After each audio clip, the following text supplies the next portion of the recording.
Hey guys, welcome to Famous Last Words. My name is Evan DeGraff, and I will be hosting today's show as normal. This is kind of the really relaxed space interview show where we just talk to someone in the community or someone who is popular. I don't know, and we just we just sit them down and talk to them about what the hell ever they want to talk about. In this case, we have our guest Abby Freel. We'll be bringing her just a second. Before that, I'm gonna make a couple announcements.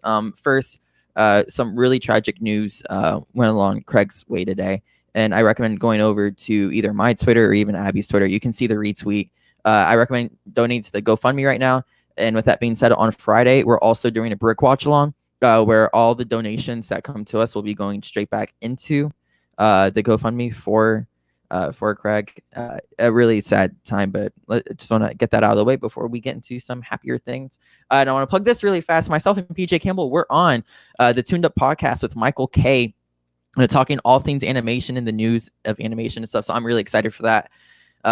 Make sure you guys go check it out. It's on Renegade, the Renegade Podcast Network. So it was a really good time. Me and PJ love talking about animation. So make sure you guys check that out. And then on Wednesday, the Mary Poppins watch. There it is. Oh, thank you, Streamy Arts. The Mary Poppins watch along is happening. And that stars Kristen Smith, Chris Clark, a pretty cool cast of characters. I think Video Drew might be on. I don't know if that was actually locked in, but I'm announcing it anyways. And then on Thursday, myself and Rachel Silvestrini joined Chris Clark for Mary Poppins, the actual Suddenly soundtracks. I love the score, so it's gonna be a really jolly good old time. I hope you guys enjoy the content. And then on Friday, that's not the right Friday. On Friday, we're doing the Brick Watch Along, as I said. And then Saturday, game night, we're doing Jackbox Part 2. I'm really excited for it. We have a special guest coming on, I believe. He asked me the time of when it's happening, so I'm pretty sure like 80% locked in. And hopefully, if he gets back to me during the show, which could be a thing, knowing this individual, I'll drop the news on you guys. And then last but not least, just make sure you guys check out all of our past content. Famous Last Words, Something Rotten, some of the soundtracks, Young Gun, our watch-alongs, Family Game Nights, and then PJ Campbell Show, which the next one will be introducing our guest. We got Abby, which you're gonna be on. You're gonna be on Friday. No, not Friday. Sunday. Talking about the best Disney attractions. Yes, I'm very excited. I cannot wait for that one. But you've only been to DCA, right? No. Are you serious? Oh, you've been to Disney World. I'm an idiot. Yeah. Oh my gosh. No. Oh, no, I grew up going to Disney World. I didn't go to Disneyland until like 2015. So. Okay, that's trippy. How often did you go to Disney World then? Every year. Every year? Was it a car trip or did you guys fly? My family was crazy and we would drive like straight through the night, 24 hours from Chicago. So yeah, it's a lot. I've been in a SUV that holds 7 people, but we started from like the DC area and we did the trip to Orlando, but we had 8 people in the car. Oh. And the AC didn't work in the back seat. That can be intense for sure. Yeah. So anyways, how are you doing? I'm doing good. Just chilling. Just finished school, the school semester. So now we're going to take a little bit of a break and then summer school and then just wait in quarantine until something happens, You're supposed to be in Britain, sadly.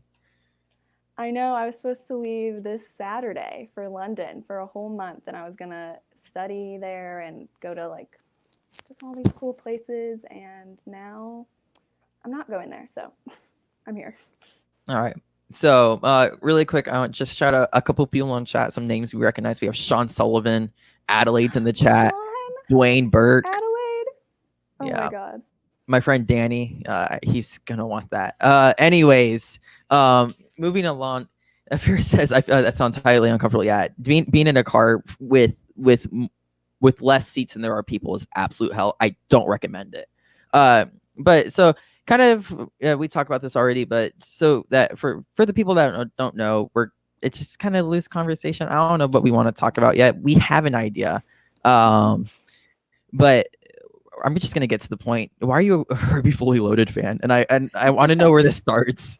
I really want to know where this starts. I don't remember a time before Herbie Fully Loaded.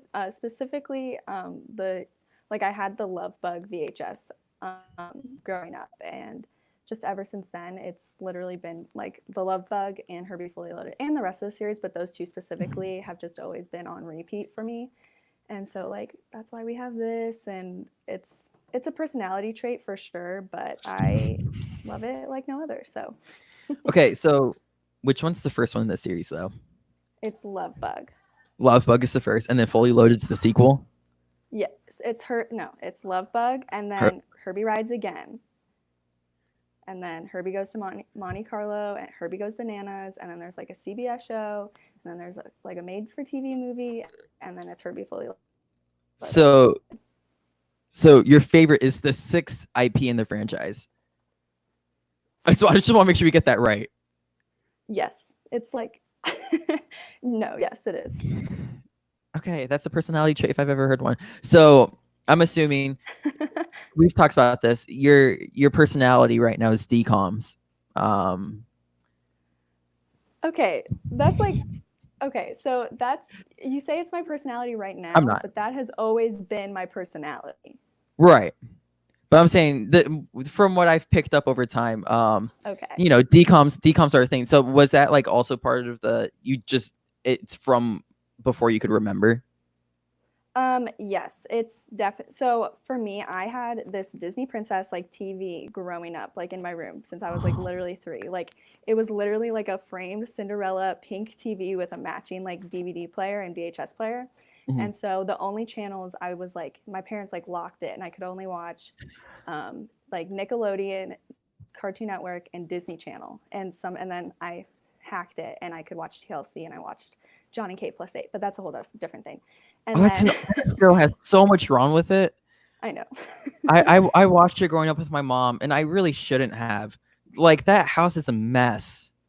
It is. Oh my god.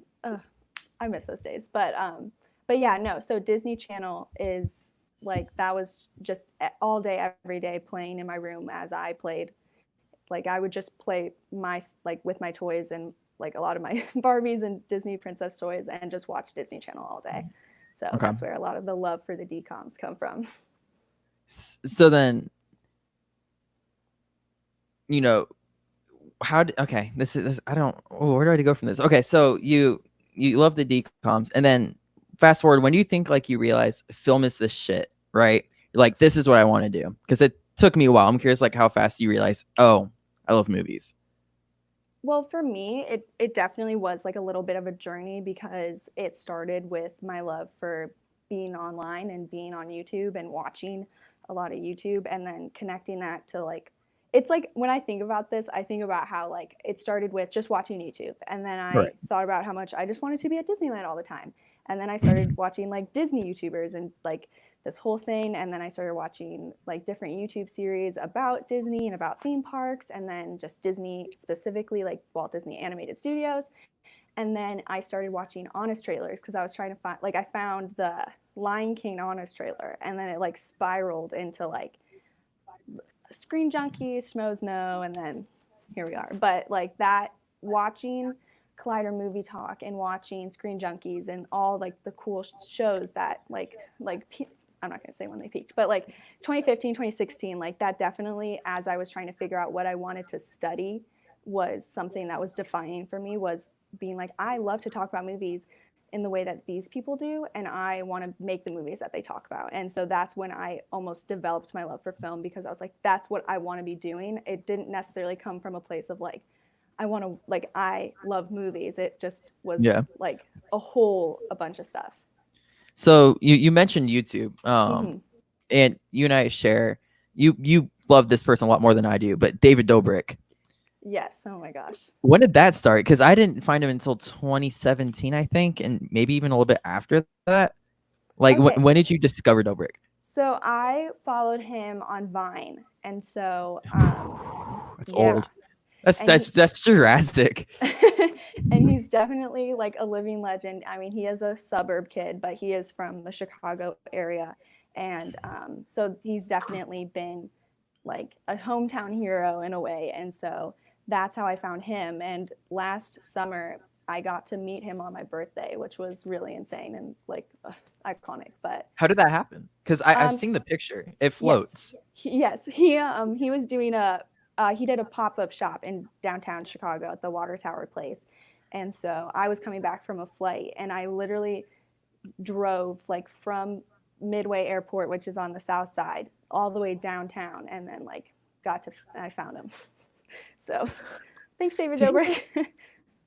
Great person. Is he like what you expect? This is important information. Yes. So he definitely I didn't talk to him. I have the video because pro tip for meeting celebrities, don't take photos, just take a video and then just hold your phone for about 5 seconds, and then you can choose screenshots later, because the amount of anxiety I have about getting a photo with a celebrity and like me not looking good is a lot. So if you do the video trick, it will work. Because like, what if that's your first, like your only time to meet that celebrity, and then like you look bad and then you don't want to like share it? But wouldn't that like make it more fun? Because No, no, because like I feel like if I had like a really like interesting candid, like something that you don't expect, and your face is like in one direction, and like that's your one picture with that celebrity, like it's the best story you could tell at like a party or something like that. No, because you're standing next to a celebrity, so they will just like have that like glow, and then you're just like a bean, and you just, you know, that's so what you're expecting is like out of the celebrities, like the Barney theory, where they literally just look at every single picture. Yes, except in the opposite way, I'm Barney sometimes, so that's why I need the video trick to make sure. Okay, interesting. I understand it, but then do you think they would realize? I don't know why we're going this way. I'm enjoying this, but do you think that they would realize that you're taking a video and then you've just breached their privacy? No, because they're like, I mean, in the context that I met David Dobrik, I was definitely like not the only one asking for pictures. So I said, "Can I get a picture?" And then held up my phone for 5 seconds, and then and then said thank you, and then that was it. So And then you laughed and ran off, realizing yes, that you just got a video with David Dobrik on my 20th birthday, and I was crying, and it was a whole. Wait, it was on your birthday? Yeah, that's what I said. It was on my birthday. Oh, shit. Yeah, and then the day before that was the San Diego Comic-Con event, and that was the first time I got a shout out on the Schmoedown, because Mark gave me a shout out during the live event. And so it was like that the day before, and then David Dobrik, and I was like, oh my God, this is where I peak. So little did Abby know. Yeah. So then you and I have talked about this before. Disney World, and I completely missed the mark when we were talking about DC before, but Disney World, because you before said to me that like you were more into theme parks than you were film. Yes, we did talk about that. So what caught your attention in like theme parks and stuff? It's definitely something that it's like just always been there for sure. It's a part of like just my childhood is going, like a lot of my favorite memories are there. Like I definitely sometimes just measure my life in like like when I'm at Disney World and when I'm not. It's also depressing. I know, but like that's how I feel about like life, is just like it's like, and I know like I do like to travel. Like I am still a cultured person, but like like I just feel happiest when I'm at those parks. And so I just like, those are just, especially just Florida and Walt Disney World specifically, is like a favorite place of mine. So it's just always been there. And then just wanting to do that for other people and contribute in some way has always been an inspiration for me, especially figuring out like what I want to do is I want to do what like Walt Disney World had given me, if that makes sense. And like try and give that to other people so like they can experience that same magic. Yeah, no, for sure. Okay. So which one's your favorite park?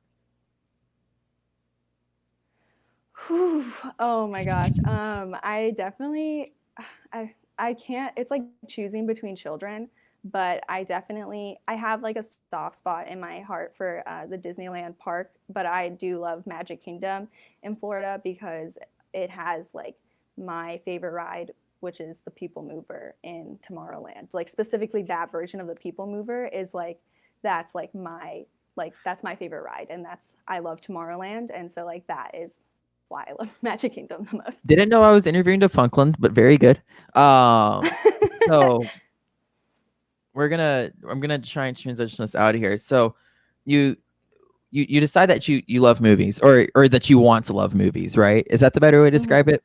I mean, like I definitely always loved movies more than like I don't even want to say like the average person because like everyone loves art in their own way, but like Yeah. I did like more movie. Like I did try to go to the movie theater more than the average like preteen and stuff, but like it's definitely was I've grown to love movies more, especially like getting in whatever this space is. Yeah, it's one of those, like, when you start learning about it more, and also since you're in film school, it's kind of halfway forced down your throat. Where Mm-hmm. like the more you learn about it, you become more interested in it almost. Yeah, no, for sure. Because I remember it was senior year of high school, Movie Pass came out. I have Movie Pass. Summer Yeah. 2018 was a peak summer for me. Was a So Movie Pass. I was doing enrolled, meaning I got out of school early. So instead of going home, I would just drive straight to the theaters and go watch movies instead. Really bad life choice, but it was fucking amazing. Yes. And I can say, at least for me, and I think for a bunch of other people my age too, at least like at the theater that I work at, we all had Movie Pass, and like that's how we all actually like got into film, because Movie Pass is great. Yeah, no, that Movie Pass, like that is a good. Like I only had it. I got it winter 2018, and so that was like when I started going to the movies alone, and just like really that was me getting hyped for film school. But it was also like me just taking it and making it a personal experience because I had always gone with friends or made it a whole thing. Like it's you can ask my high school friends. I always took like a big group to like Suicide Squad and Civil War and stuff, and like and I that's a whole thing. But Could you imagine taking a big group of people going into Suicide Squad? Everyone likes it, but you're the only person who doesn't. no, it's like Suicide Squad, like I was in denial. Like I knew it was a bad film from the second like I heard like the 3 songs that had played in the first 2 minutes. But I just remember just the 21 Pilots song playing at the end of the credits Heathens. and being like, yeah, Heathens, and being like, okay, we're gonna take that in and then we'll come to terms with that later, but it was still a good time. It's a good time. Yeah, I remember, because I watched with my friend who's now a filmmaker, and he loved it. He loves everything DCU. I can't wrap my head around that. But he loved the movie, and I came out of it, I'm like, this is fun, but like, dude, this isn't good. And we had, I think, like a 45-minute argument about it on the way home. Not the right thing to do. Don't argue about movies with your friends, guys. It's not worth it. Oh. It's really not. It never ends well. No. So then you decide you go to film school. At what point was this? This was, I knew I wanted to do some type of entertainment from like freshman year on. At freshman year, it was going to be in some type of like broadcasting. Like I wanted to be the next Erin Andrews. Like she's definitely a hero of mine. But then it's transitioned, especially in like 2015, once I started watching Collider and Screen Junkies. Like, oh no, it's film and TV and production. So was it like a thing of like, okay, a bunch of these people also went to film school, so like if I don't end up making movies, I could still do what they do? Yeah, no, for sure. That was definitely something that like I was like, I could be talking like this about movies, or just for me, once another part of, especially watching Collider and stuff, I realized like I just want to be in the entertainment industry, like even if it was Yeah. in like because I also love celebrity culture. So that's why I was just like, I just want to be out there and like be in with the entertainment industry. Right. So then with that, it's not like too well known, but it's known enough that you love LA. Yes. LA's your spot. Why the hell LA? Because like every time I look at LA, I'm gonna be honest, it looks cool, but it also seems like it's overpriced. There's like too many people there, and it, like from what I've heard, and I could be wrong, that city is dirty. I mean, it's where dreams are made of, I guess. I have always imagined myself living there. I cannot move there soon enough. And so that's it's just like even before, like I think I figured out in middle school, I was like, that's where I'm ending up. Like that is home. And like especially when I went out there for the first time, I was like, this is it. You know. Like is it one of those things like where you go and then you realize, okay, this actually like this is like the place? Yes. Okay, that makes sense.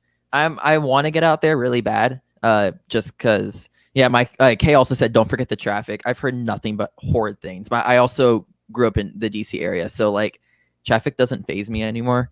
But I really hope I love that city, because if I don't, I'm gonna be really disappointed. I'm just gonna end up like somewhere like Atlanta or Toronto, because it's like I can do media somewhere else and be just far away from everyone. So Adelaide also said fuck LA traffic. That's what podcasts are for. And music. You guys can listen to music and listen to podcasts in your car. Okay. Well, that's also a lot of gas. It's also one last thing before we move on. Adelaide said it's a great time, but you got to prepare for your head in it.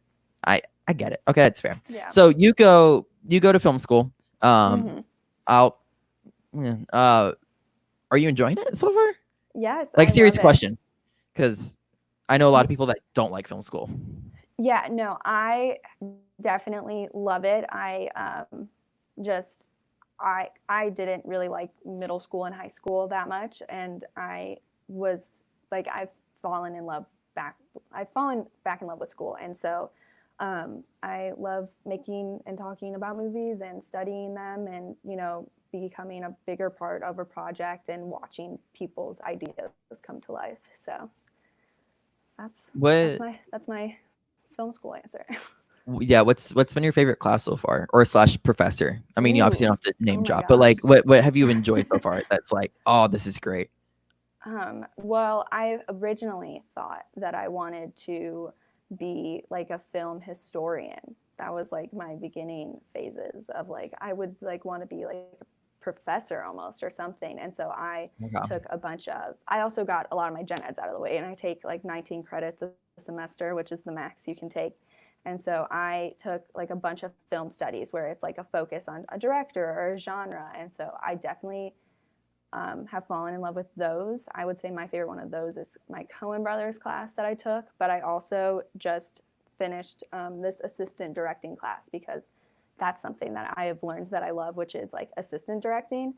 And so that has been like the most eye-opening for me, is my AD class. Okay.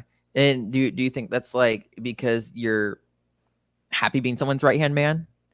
Yeah, I definitely like never have like when people ask me like, what do you want to do? Like, I feel like the biggest 3 answers are like writer, director, or like cinematographer or something. And like, for me, it was always like, I don't have like the biggest aspirations to necessarily be like the next Steven Spielberg, but like be a part and like help Steven Spielberg, Be able, you like not being Steven Spielberg, but you could still also tell those stories at the end of the day, because you were still there and you're still a part of the puzzle, a piece of the puzzle almost. Yes, for sure. Okay, yeah, I get that. So, okay, so we're going. So you're now in film school, and between all this, you ended up starting tweeting for a show. You started tweeting for for a movie trivia competition. You said earlier that you found Schmoes 2016, 2017-ish, or was it 2015? 2015. Whenever Night Falls was. That was 2015. Yeah. So. Oh, that was a nightmare. Yeah, that's how I found the channel, though, because I was watching movie fights every week. So. That's a nostalgia trip. Yeah. So then you found Schmoes. Were you watching like every Thursday night? Yes. Oh my God. That was like, I forget what time it was in Chicago. I guess it was probably like 9, but like every night, like it wasn't. Oh, it was 10 my time. Yeah, it was late enough where I was like the last hour, I was like, I gotta get to bed, but like I would still watch it and just like waiting for that intro to come up with the Mark Hamill voice, like, wow. I've worked for I can't do the voice, but yeah. I remember every 3 in the chat. If you're still here, what time was the show? If you can remember, I want to say it was 10 EST, 7 PST. But like, if you're still here, drop the time, because I'm actually curious now. So then and then the Schmoedown starts happening. Did you watch season Yes. 1 of the Schmoedown? I did. I went. I guess I didn't because I Okay. started with season 2. So it actually transitioned into like, especially during phase 6 of the like Schmoes now, it transitioned into like only watching the Schmoedown because that's all I had time for, and so that's how it became like I started watching less of like the Schmoes No show, and then what was Collider Live, and then I would only just watch the Schmoedown because my life got super busy. Yeah, I remember at some point in high school, because it high school's not fun. It's honestly a lot of work, a lot more work than it should be. Yeah. At points I could only watch like maybe one to two things a week, and I was also Yeah, yeah. and that's why I watched the Schmoedown because it was 2 40-minute episodes, and that's all I had time for. And they talked about it on the Schmoes No show, and anyway, so I was like, I might as well be caught up. And then that was my only way that I like was watching everyone and keeping up. Yeah. So then season 3 happens, and that's when the show officially kicks off. Mm-hmm. When did you like realize, oh, this is really cool? I like this a lot. Like the Schmoedown itself, not like the community, but like the actual show. I feel like it was definitely like season 5 that I was like, this is it for me, because it was something that I was like wanting to talk about, but I had like no one to talk about it with, and it was just like my little thing that I was obsessed with. And Hey friends, no, check out this show, and you're trying to like convince someone to watch a movie trivia show, and it just doesn't work. see, I never like tried to do that because I didn't have a lot of friends that were watching movies in that kind of way, to the Right. point that they would want to watch a trivia show about movies, if that makes sense. Yeah, it has this WWE mix. There's storylines and stuff. I hope you get it. And yeah, I've never tried making that pitch in my life. I don't understand how to do it to this day. Yeah, please someone tell me. And then yeah, I've heard someone make a really good one, but it takes like 2 minutes, and I'm just like, that's a lot of work, a lot of effort. But if you guys have like a 2 sentence description of how to describe the Schmoedown to like a normal person, let me know. And I don't think make it something easy. Like I think actually the make it like new thing realistic. is just dropping like a Nerd Chronic promo. Is that's how you show them. You have to drop an Alex Damon one though. Yes, those ones are, all of them are fire, but just anything Nerd Chronic does. So that's kind of that. So then when did you start tweeting? Because I left at this point and you started Yes. tweeting. So technically my first time was whatever spectacular was 2018. And then I was doing them, and Christian like retweeted that one, and like that was it. It got like 10 likes, and then I was just doing. It was just always my thing that I did it for.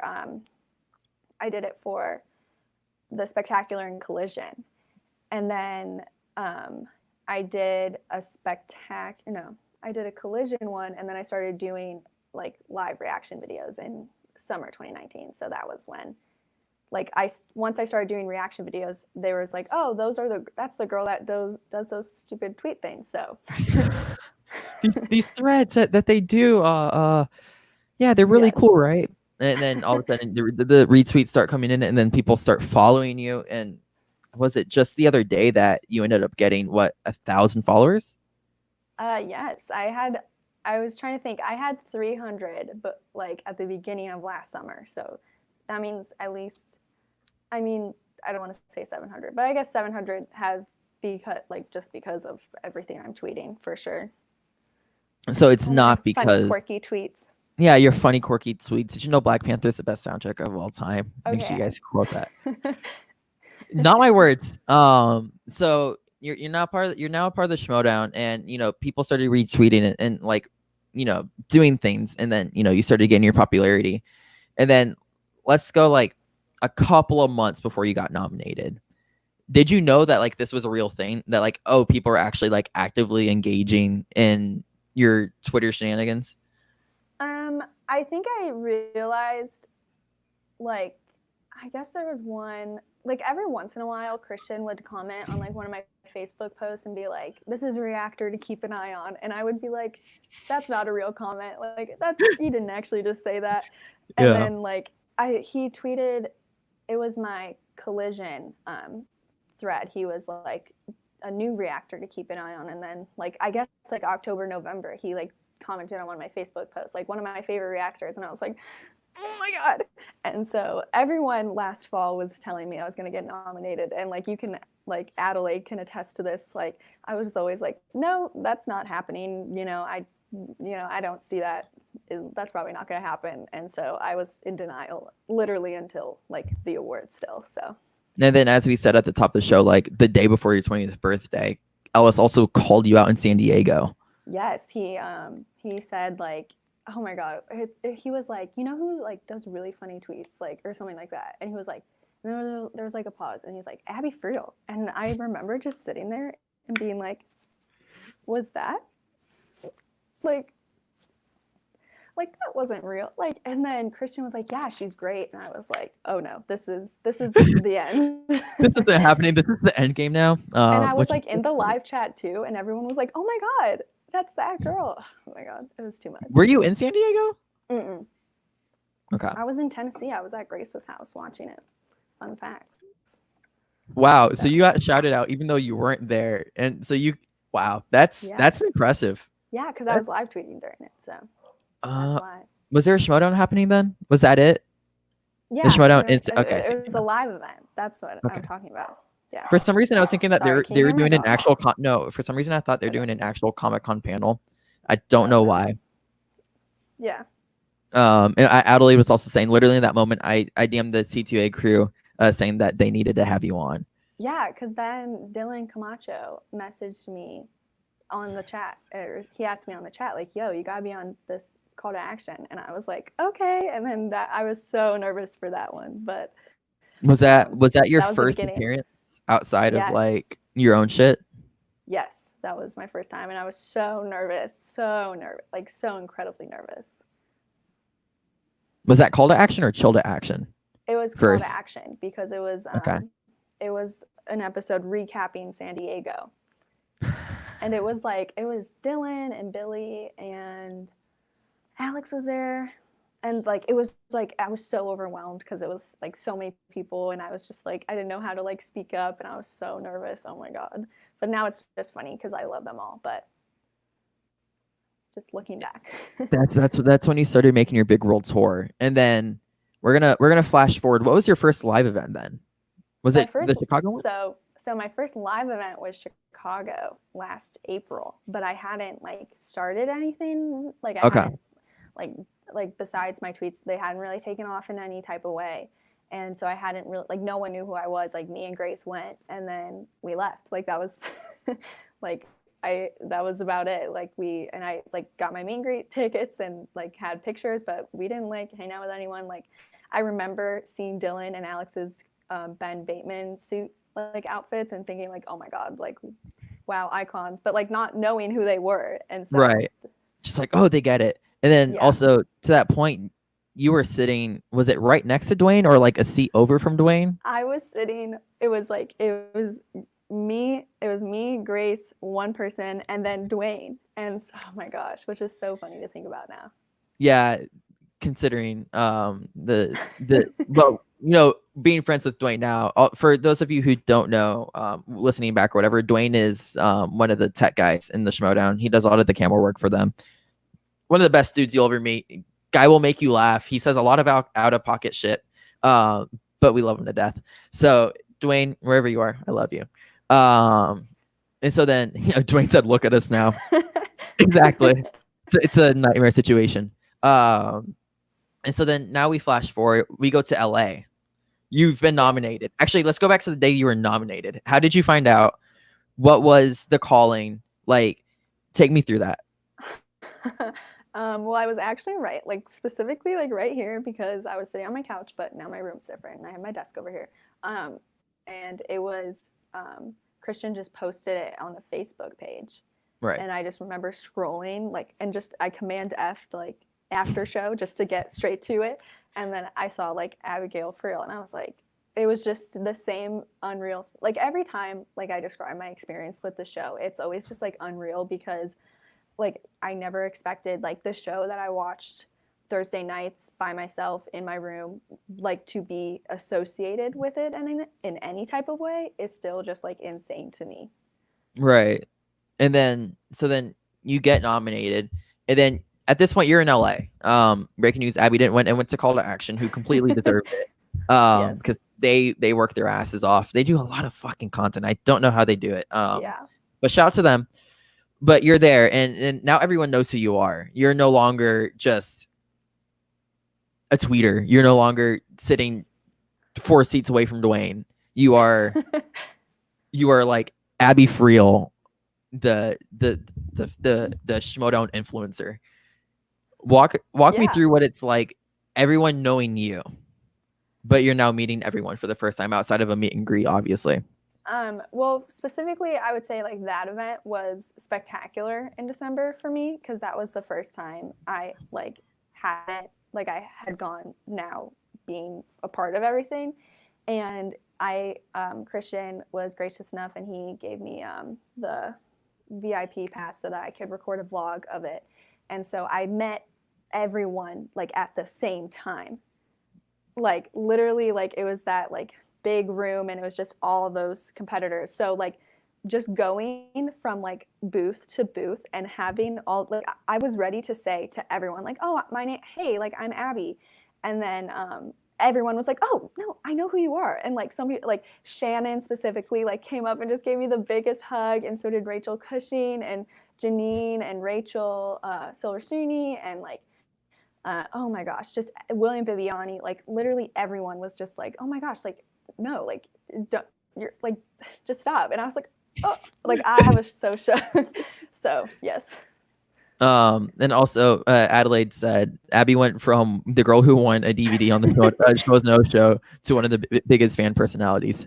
I did win a free State of Jones DVD that I never got, and it was that one. I felt really bad. Fun fact about that story is I felt really bad because the like trick to winning it was that you retweeted the Freddie Prinze Jr. versus Sam Witwer match.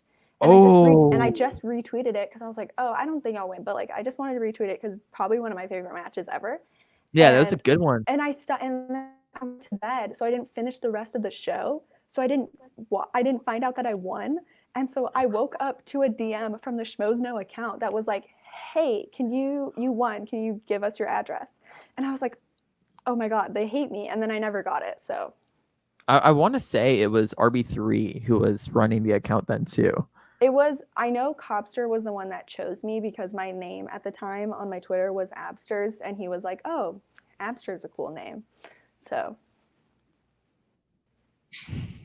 yeah, how did actually that's a good one. How did Absters become a thing? Because I see it every now and then. So the fun story about the name Absters is that I in second grade gave myself that nickname because I was feeling quirky. So then I started making people call me that, and then it never took off, but it's always like my it's usually my username for like more private accounts and like so like stuff that I don't want people to find, like my video game stuff. No, because it's funny because when I first owned the Wii, you know, the grand console that all of us grew up on, my account name was Evster15. That's funny. But that doesn't work. That's Abster's like kind of works. TBA. Okay, you know what, Abby, let me have this. Yes. Evster, I'm sorry. Evster was a calling, and then it moved. It was really bad, and then in baseball, people started calling me Showtime, which is really bad. It's really arrogant. I didn't coin the name. I was foul out Freel in basketball because I had anger issues and would always foul out. So I am that's like my only given nickname besides Absters. I'm curious what it's like to play basketball against you. Can she shoot? Can she dribble? Yeah, I can dribble and shoot. I played travel for like 6 years.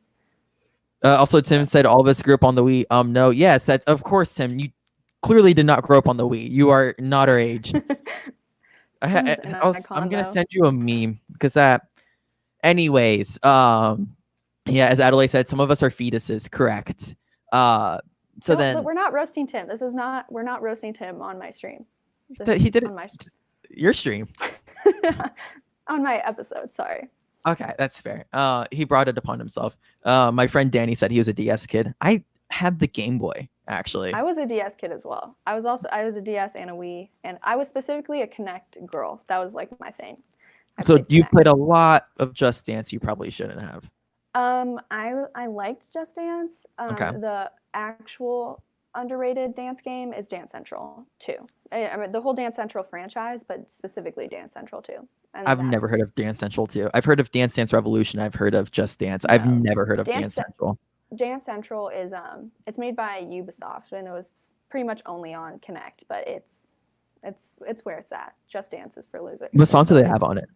This is important information. It was a lot more hip hop and like pop than like Just Dance is always all over, and I don't know if Dance Central had a bigger budget because they had like actual relevant songs. Like, you know how Just Dance has like 2 big songs of the year and then that's it.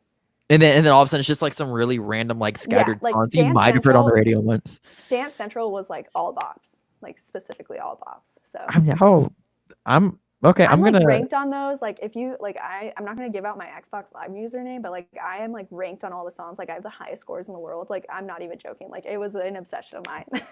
This is the definition of weird flex, but okay. I know. This is my only time to flex though. So that's I was ranked in FIFA 17. That's my one and only flex was I was ranked playing a soccer game on the Xbox One. That's it. I ranked in Modern Warfare 2, and then that was like my peak. You ranked in MW2? Yeah, that's like my favorite video game. It's good, don't get me wrong, but like out of all of them, you rank in MW2. I ranked in Black Ops 1 and 2 and 3, I guess, and Modern Warfare 3. But then Black Ops 2 is my favorite of the series. It just looks the best. No, 2, Black Ops 2. Yeah. I mean, like I miss like Nuketown, like specifically like my memories like playing Nuketown. That's like peak video games right there. Nuketown was so good. So I'm awful at first person shooters. The only shooter I'm starting to get halfway good at is Fortnite, but it's not first person, it's a third person shooter, and it's also battle royale. So please don't give me shit in the comments. But I need respawning. I need games with respawn. The only reason why I was good at Modern Warfare, like my ratio was never good, is that like I would get a lot of kills, but I would also die like a million times. So you just run in there praying. That's all I did. Is my friends would always like sit in the back and like find a place to like snipe, and I would always just rush. Like I was always just going in there like with my MP5K and just doing my best. You only used an MP5K? Yeah, that was the only gun I ever used. Okay, you say that you used an MP5K, but then like you halfway through and just hear me talking about a gun and like that's really fine. Bad out of context. But look, you're not wrong, but I'll let myself here too. You gave me shit for using a P90. And I want to know why. Yes. Because that's like the people who like use pistols on purpose. That's not a pistol. That's an SMG. Oh, I don't know why I roasted you then. I guess I thought it was a pistol because it had a P in it. No. Wow. Okay. Anyways, Adelaide said, but the best COD game is Black Ops 2 easy. Thank you, Adelaide. You're forever my hero. Borderlands. I do love Borderlands. Tim said something about Borderlands. Yeah, Borderlands is nice. My roommate plays it every now and then in the other room, and I'll just hear it. I'm like, this game looks cool. And then walk in and it looks stunning. It's one I need to hop on soon, but I probably won't. Not going to lie. Don't have the time for that, as I now play too much Smash. We don't talk about it. So as we got off track, where you are now a staple in the community. Whenever someone knows you, it's not just Abby, it's Abby Freel. Yeah. Which is bizarre, but it makes sense. You know, it's like Mark Ellis, Christian Harloff. It's no longer, it's no longer am I a first name, last name person now? I believe every time I've heard someone talk to you that's like not in our friend group, it's always Abby Freel. Ooh, that's teeth. Did you not know that? No, I did not. Shit. Okay. Well, you the awards happen, you have a jolly good old time, and then you started making TikToks. Yes. These are important. Yes. So I wasn't the biggest TikTok guy. Things have changed a little bit. Mm-hmm. But you started just dancing on TikTok, right? You're like, okay, here's the trendy thing, and then you start started doing a little dance, right? Yeah. Okay. You could say that. And then all of a sudden you realize, when did you realize, oh, I could do like Schmoedown ones too? It was specifically the spectacular was the first time I did a Schmoedown TikTok because I was trying to find ways to make the spectacular like thread like a bigger one than I usually do, and so I implemented a few TikToks into that one. That was the first time I did like 3, and I planned them in the event. What's the first one? The bippity boppity boop, and then like you just change outfits. That was my awards one. That was not my first one. That's like my most iconic Schmoedown one. But my first one was like me talking about the event, and it was like. But a couple of things we're going off track, but that's fine. It's on basis. Adelaide wants to know who's your main in Smash. Do you have one? I love the Wii Fit trainer. My friend's gonna love hearing that. I'm disappointed. I play Roy right now. I'm also in the midst of learning Falco. I used to play a lot of Bowser. I don't want to get into my Smash story now, but yeah, Roy or Falco. And then Chris Clark also said first last name basis is like the biggest compliment. Yeah. And then on point to your TikToks, Adelaide said, honestly, Abby stepped up the game. Her Phineas and Ferb and Bo Burnham TikToks were legit some of my Schmoedown videos ever. The Phineas and Ferb one is great. Like, I remember seeing it, and I was like, because I'm a Schmoedown boomer. I'm always going to reference myself as one because I stopped watching for a while. Just, school gets busy. And when I saw, dude, we're getting the band back together, I'm like, oh. You're like, oh, she went there. I'm like, I kind of want to see this. And then the other one that I know I really enjoy is I'm working, bitch.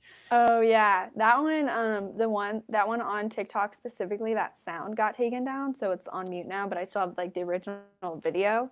But that one's a favorite of mine because I got my roommate involved, and we always like get so like film student about it, and we're like, okay, this one's gonna be like a medium shot, and then this cut is gonna then we're gonna like do like a fake dolly in, because I remember we were like practicing the dolly move, and by dolly move I mean she was just holding my phone and just going like this, but that was a funny one too. So then who do you think are like some of, I don't know, this might sound weird, but like some of your maybe biggest influences on TikTok, or who you just follow on TikTok that you enjoy? That's the better way to say that. I don't really have anyone specifically that I like go to or that I inspire me on TikTok. It's more like trends, and I think just that there's like an elite level of humor on TikTok that it might take a second to find, and it might be overwhelming. Like the app itself is very overwhelming when you like go on it for the first time. But I think it's the best social media, or it's the social media. It's not the best social media. That's Twitter, but it has the best algorithm of any social media I've ever seen. It is so easy. Easy might be the wrong word, but it is more accessible to start trending on Twitter, and then having people on TikTok, and then having people go to your Twitter or Instagram because of it than anything else. Yeah, no, for sure. I think TikTok is a really good platform to launch off of, for sure. And so for the people who don't understand it, because I was like, I don't want to do TikToks, and then my brother got TikTok famous. Fun facts: he had like 5K. I'll call that TikTok famous, 5K followers. And then I'm like, okay, I guess I'll get on. For the people who don't use TikTok, what is like your 3-sentence, 4-sentence pitch to them?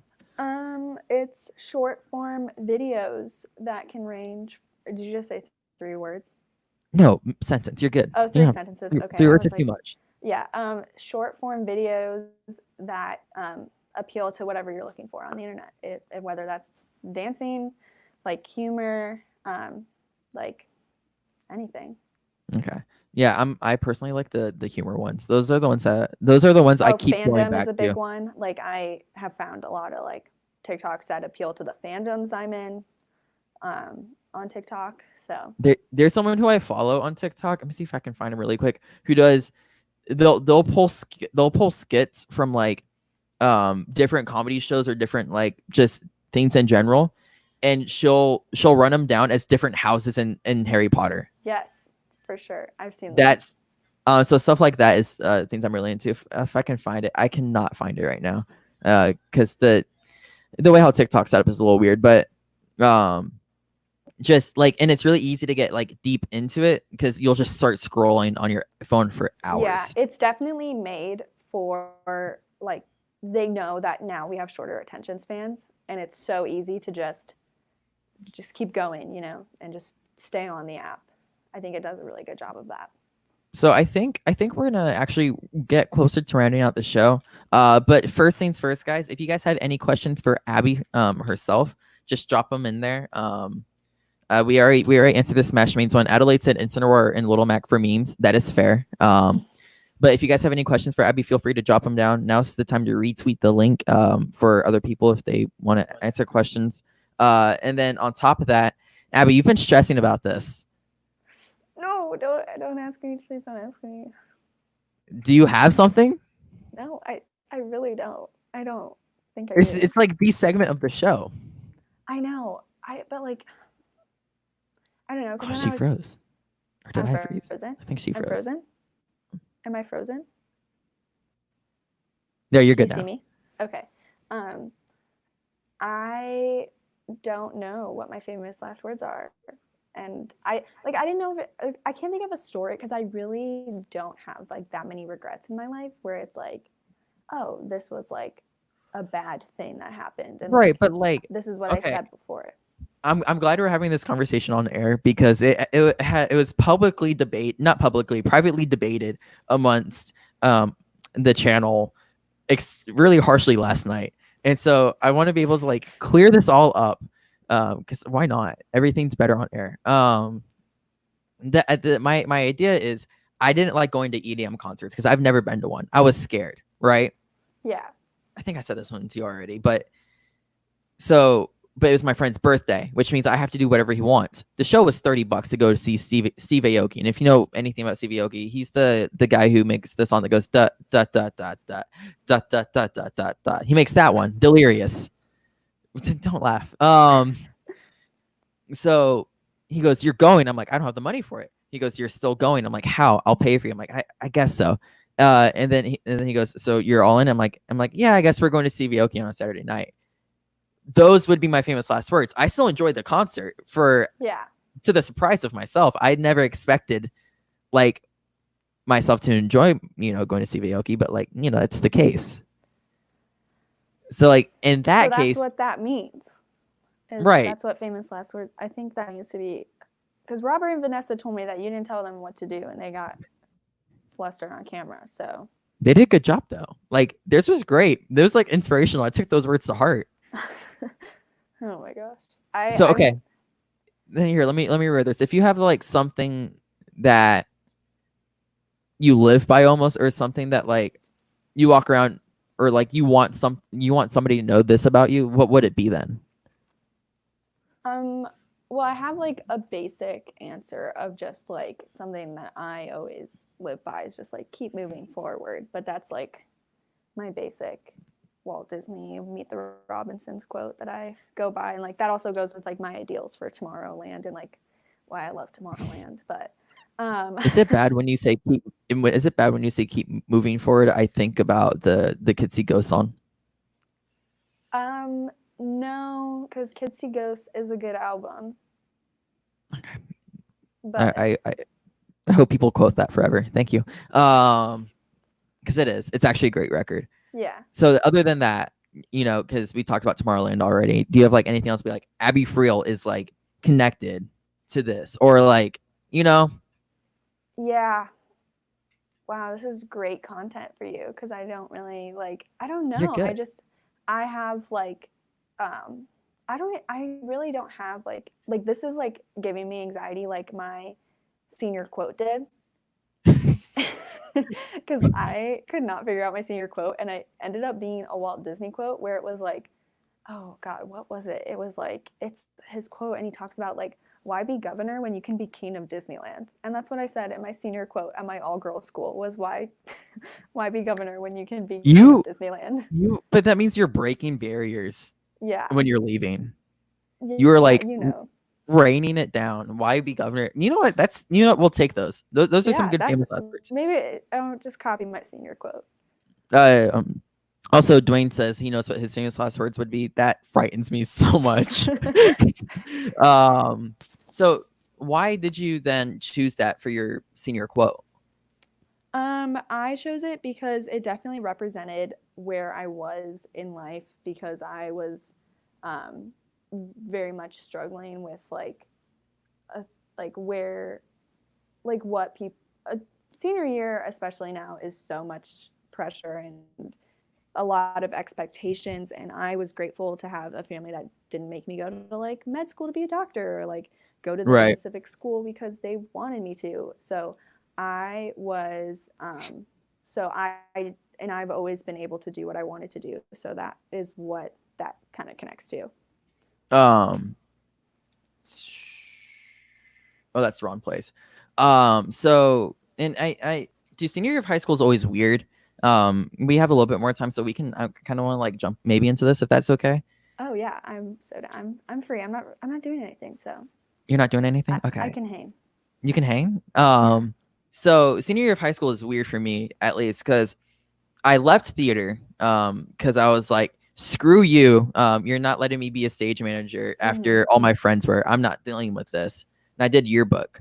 But it was like the 1 year, and I think everyone has this year. It just kind of depends, who you are and what place of your life this is. I was a loner almost. I did kind of like everything alone. And I also, middle school wasn't good for me because I lived in Tennessee then, which if you know anything about Tennessee, sorry, Nashville, it's not the best place in the world. Yeah. So kind of like what made or didn't make high school for you in a good or a bad way? I think high school for me was overall very good, and it was very eye-opening in helping me know what I wanted to do, because I did go to an all-girls school and it took away that distraction of having boys, and it really left me to focus on like legitimately it left me to focus on my studies. I was I had a big group of friends, and then I had there was times where I had a big group of friends, and then there's times when I had a small group of friends, and I definitely learned from all those experiences. And so I think overall, high school, by the time it was over, I really felt trapped in the small community that was my school. But I am really grateful for it, and I am I'm only now just recovering from the crazy experience that was my high school life, and just taking and learning from that, for sure. Are all girl and all guys schools a normal thing in Chicago? Because I only know in my area in Tampa, at least, we only had one all boys school. And it's a Catholic school too. It's a dying breed, but it is because we're all Irish Catholic here. So really, yeah, things I didn't know about culture. In Chicago, it's a big thing of what nationality you are. That's the thing I've noticed about and I know it's a thing in other cities for sure too, but it's always what are you, and then you have to be I'm 50% Irish, I'm German, or I'm all Italian. It's always a big deal of what your culture is, and it is everywhere else. I don't mean to say the word culture, but just that's just something that I've noticed not living in Chicago anymore. You know what? You're Italian, right? And anything else? And I'm Italian and Irish on different sides, and then my dad's all just Southern. So all Southern. Where from? I'm from Corinth, Mississippi. I'm sorry. Yeah. That does not sound like fun. I didn't grow up there, so I don't care. But I know, but it's just I've driven through Mississippi. It's not a great place. Highly recommend not being. Do you ever have to go there for family trips, or is that everyone's moved out of there? Just funerals. Oh, that's sad. my family's actually we're redneck and insane, so it's always a good time. But I have it's so weird. So my dad was adopted around age 12, but that whole side of the family, as much as I love them, they're very country. So going up there's a culture shock every time, because in Florida, at least in Tampa, I've moved 9 times. But in Tampa, the Florida area, and even on campus, it's a melting pot. It is a direct melting pot. So whenever I go up there, I'm like, oh, right. And then my mom's side, she's up from like New Hampshire, and there's no big cities in New Hampshire. It is all like small town. Oh yeah. So I get the whole redneck thing. It's definitely weird being growing up getting called a yuppie, depending where I was living at the time. And knowing like my family's not like it's just me. It's not my family. Yeah. And then you also lived in the city. Not many people get that experience. Yes. If you have you ever seen the show Suburgatory? No. Okay. Well, it stars the girl from Zoe's Extraordinary Playlist, but that is my life is Suburgatory. So Okay, what's that show like? she moves from the city to the suburbs. So that's But you're only from but you're when did you ever live in the suburbs then? yes, I did. When? From high school, junior year. Oh, wow. Yeah. It's a culture shock, isn't it? It is. Do you enjoy the city more? Yeah, my thing is I always would go to like Michigan, and because we also have family there, and just like my family that lives in the country, and think like, oh, I want to live in the country, middle of nowhere. But now, like living in Nashville, I'm realizing like I need a big city, and like suburbs are very intense and very like it's there's always drama. There's always drama everywhere, but just like suburban life is another It's thing. so petty too. Like it's such petty drama. Yeah. And you just don't want to deal. It's like Karen down the street saying like, why were you playing at the road at like 9 o'clock at night? Yeah, And you're like, no, that's especially being back home right now. It's a lot because it's a lot of people are like I'm back in the community that I'm like I was ready to leave, and I'm like I'm done. Everyone knowing everyone's business, and I was yeah. doing my own thing, you know. So just And then, quarantine things. do you like Nashville?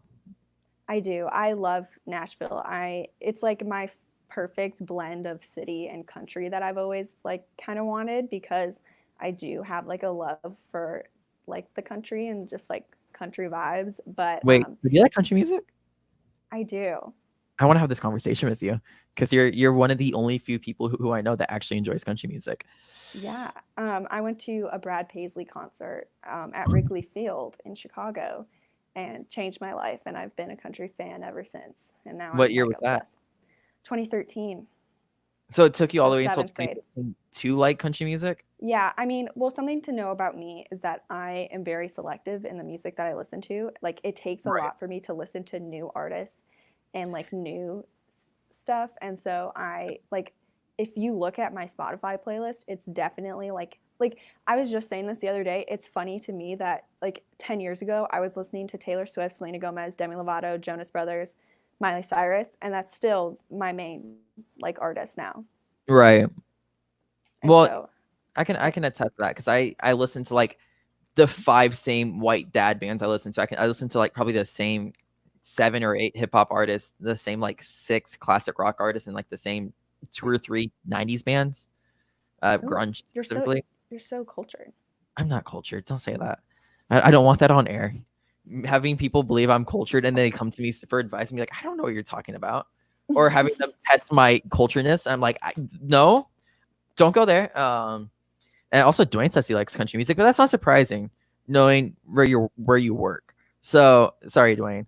You don't get a pass. And also Roscoe says I guess I do know, like everyone I know in the Marines is also obsessed with country music now that I think about it. yeah, Stardew said country isn't for me. Mike K says he's having difficulty.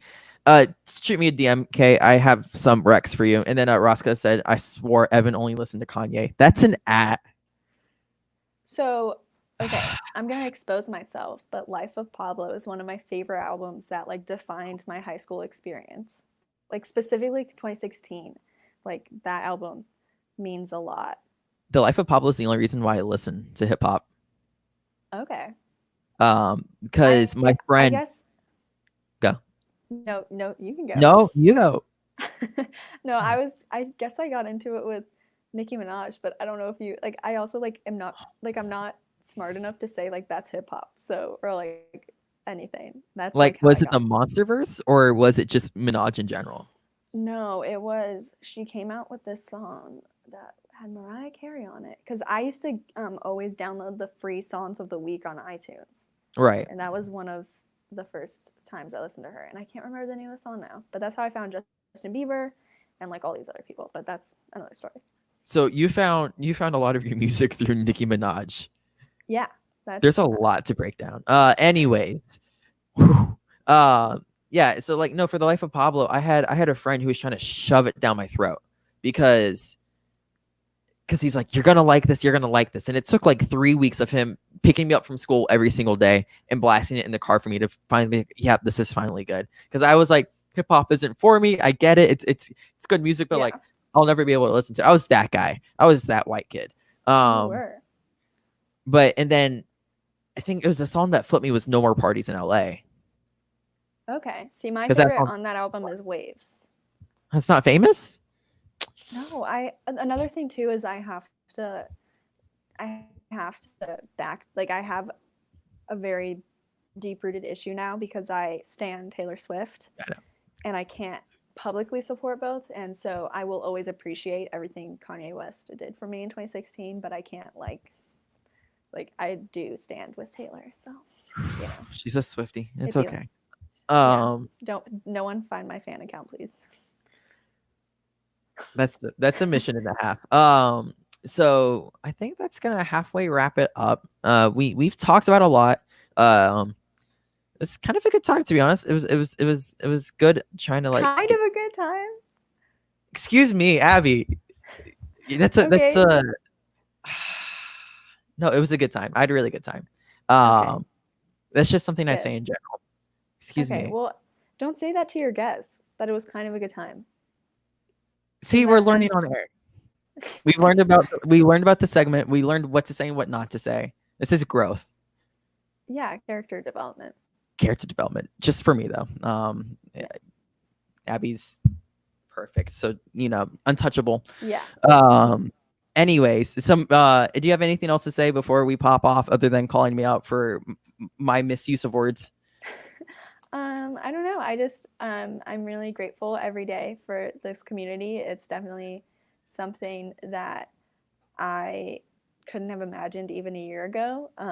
And so, because the Schmoedown was always something that it was such an individual experience for me, and it's so insane now that I get to hang out with everyone and people want to talk to me, and people, like, I have so many good friends and now from this, and it's always like I just love everyone, and I'm grateful for everyone. I got added twice. You really put a hole in me. Rosca says that's better than the sort of good time I got from him. And then Dwayne goes, Evan treats this the same way you treat sex. It's like never kind of a good time. Yeah. Oh no, he's telling me to treat it the same way you treat sex. Not you specifically, but wow. Wow. Well, anyways, on that note, it was a great time. This went spiral all because I can't speak the English language. I'm gonna say this one more time, guys. Make sure you go to either mine or Abby's Twitter to help out Craig and his situation right now. It's really devastating. Feel free to donate anything that you'd like to him. Really sad, but I know the community is there to support him, so make sure you guys support him through that.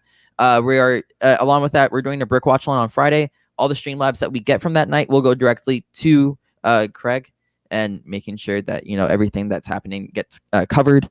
And with all that out of the way, Michael K is in the chat right now.